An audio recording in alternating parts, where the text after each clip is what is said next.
Este programa é livre para todos os públicos.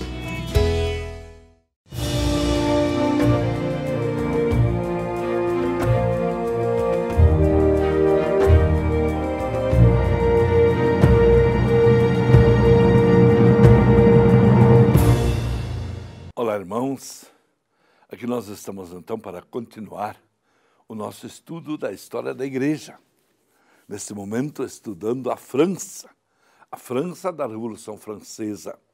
A França que vai modificar propriamente todo o seu comportamento a partir desta Revolução Francesa que nós vimos já começou no último encontro. Primeiro foi a queda da Bastilha. A 4 de agosto de 1789, a Constituinte aprova a queda dos privilégios. Portanto, ninguém mais ficaria isento de seus impostos. Todos os projetos aqui para frente sempre teriam que ter, naturalmente, a sanção régia. Então, no momento que caem os privilégios, o privilégio dos impostos, a Igreja ainda fica pensando na possibilidade eventual de o rei não sancionar esta lei. Porque se o rei não a sancionasse, ela não entraria em vigor. Mas a esperança da Igreja foi em vão. Exatamente a 6 de outubro de 1789, Luís XVI sanciona a lei e passa a ser lei na França. Não há mais privilégios. Clero, nobreza, todos pagam impostos, tal como o terceiro Estado. Então a Igreja ficou numa situação muito desconfortável. Como é que ela iria agora sobreviver a este impacto? Então, Talleyrand, que era um dos bispos franceses mais próximo ao terceiro Estado, ouvindo o parecer de muita gente, ele então, a 10 de outubro de 1789, coloca os bens eclesiásticos todos à disposição do Estado em troca da manutenção dos ministros, e o Estado deveria então assumir o ensino e a assistência social em toda a França. Vejam a proposta de Talleyrand. Talleyrand quer que os ministros recebam uma pensão digna da parte do governo do Estado. Ao mesmo tempo, toda a parte do ensino, que até ali estava nas mãos da Igreja, ficaria para as mãos do Estado. E se o Estado quisesse financiar o ensino, ele teria que pagar, então, aqueles que trabalhavam nas escolas, que em grande parte eram homens e mulheres da Igreja. Mais ainda, toda a assistência social, o serviço social da França, estava nas mãos de padres, irmãos e irmãs. E isso, uma vez assumido pelo Estado, todos eles seriam funcionários. Ele pensou bem nesse sentido, porém, colocou todos os bens da Igreja a serviço do Estado, para que possa resolver os seus problemas econômicos. Pois olha, a 2 de novembro de 1789, exatamente no dia de finados, naquele dia foi colocado em votação se os bens eclesiásticos deveriam ficar nas mãos da Igreja ou se deveriam ficar todas para o Estado. Naturalmente, a Constituinte, pela sua maioria, votou que deveriam ser desapropriados. Todos os bens eclesiásticos deveriam ficar para o Estado. E uma vez que o Estado recebeu todos os bens eclesiásticos, ele começa a vendê-los.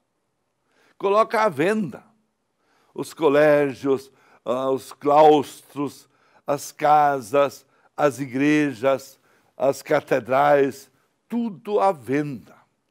Foi realmente um desastre para a Igreja, uma confusão danada. igrejas à venda, seminários à venda. As pessoas católicas, bem católicas, compravam então e deixavam a igreja lá, compravam o convento das irmãs e deixavam no mesmo lugar. A própria rainha mãe, ela foi lá, comprou uma porção de bens eclesiásticos, deixando-os a serviço das paróquias, a serviço da diocese, comprou a catedral e deixou ela lá a serviço do bispo. Mas, como agora o Estado precisa pagar os religiosos, o Estado precisa pagar os padres, os bispos, o que o Estado quer?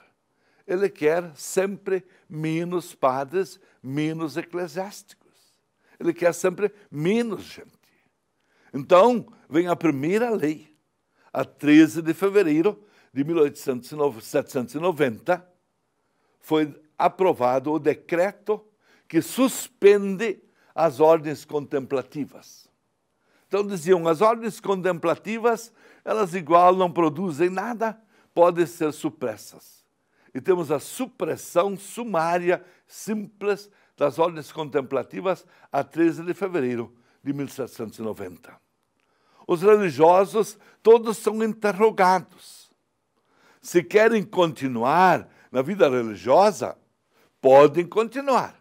Só que todas serão unidas e misturadas, não haveria mais nenhuma ordem específica ou nenhum nome, uma congregação, todos misturados de todos os lados e formando novas comunidades. E quem sai, quem abandona a vida religiosa, receberia então uma pensão vitalícia. Com isso, os religiosos, homens, muitos deles simplesmente saem. Saem porque eles tinham medo desse reagrupamento. Esse reagrupamento, onde não faria mais distinção de nenhuma regra, de nenhuma congregação, todos reagrupados, simplesmente 10 em cada casa ou 15 em cada casa, e assim iam enchendo, empilhando os religiosos. E as irmãs de vida contemplativa, todas praticamente foram agrupadas, porque elas ficaram firmes, ficaram dentro das suas congregações, ficaram na vida religiosa, porém reagrupadas, misturadas, todas beneditinas misturadas com carmelitas, tudo uma confusão só. Os bispos de Clermont e Nancy ainda tentam defender os religiosos, mas são vaiados dentro da Assembleia. Quer dizer, a Assembleia agora ela está pensando em se livrar do ônus dos religiosos. Porque quanto mais religiosos temos na França, mais despesas para os cofres franceses. E os cofres franceses, que já não estavam bem, agora então, com tanto religioso e tanta religiosa que havia, eles achavam que iriam para a bancarrota. Então, vamos diminuir. Diminuir começando com os conventos femininos. Supressão dos conventos. As mulheres que saem começam a trabalhar. Começam a trabalhar, muitas até conseguem emprego, mas os homens, eles, ao sair, querem realmente receber a pensão. Como foi prometido, querem pensão vitalícia. Porque os homens tinham muito medo desse reagrupamento. Enquanto isso, a Assembleia Constituinte se fala agora num plano geral de reformas. Devemos ter um plano geral de reformas. Uma reforma geral da vida eclesiástica, da vida da igreja. Já bem antes, e nas assembleias do clero, no século XVII, século XVI, já se falava muito em concurso para pároco, em melhorar as côngruas, numa pensão honesta e vitalícia, coisa que já se falava. Pois agora, dentro da Constituinte, se fala sobre isso. Somente padres concursados receberiam então paróquias. Quem não passa por concurso não recebe paróquia. Vai ficar com o ensino religioso, vai ficar como coadjutor, como auxiliar, mas para fazer pároco precisa passar por um concurso. E os que passam por concurso recebem então uma côngrua mais volumosa, uma côngrua maior, e ficam assim durante muito tempo. Uma vez nomeado, praticamente o cargo passa a ser vitalício. Então, dentro da Constituinte, se organiza o Comitê Eclesiástico, um comitê que trata dos assuntos de igreja. E esse Comitê Eclesiástico, eles então fazem um projeto de reforma geral do clero. Toda a reforma que deveria ser assumida pela Constituinte e que deveria ser usada na França a partir desta nova Constituição. O primeiro plano que eles apresentam, naturalmente, foi derrotado. Não foi aceito. A Constituinte reprovou o plano apresentado. Então, mais uma vez, eles se reúnem e vão fazendo o comitê, vai apresentar um novo projeto, que vai ser apresentado em março de 1790. Esse novo projeto reduz, então, drasticamente o número das dioceses, reduz o número das arquidioceses. Toda a França ficaria apenas com 10 arquidioceses. E dentro das dioceses reduz drasticamente o número das paróquias, porque só poderia ter paróquia com pelo menos 10.000 habitantes. Então, com isso, grande parte do clero fica completamente desempregado. Grande parte dos bispos completamente desempregados. Já não tem mais para onde ir, porque são poucas as dioceses, poucas as paróquias. Os conventos de vida contemplativa completamente extintos. Portanto, estamos numa fase em que realmente a igreja sofre as consequências agora das leis aprovadas dentro da Assembleia Nacional Constituinte. Nós vamos ver na próxima vez como é que se sai deste impasse. Por isso, hoje, recebam aqui a bênção de Deus Todo-Poderoso, Pai, Filho e Espírito Santo. Amém.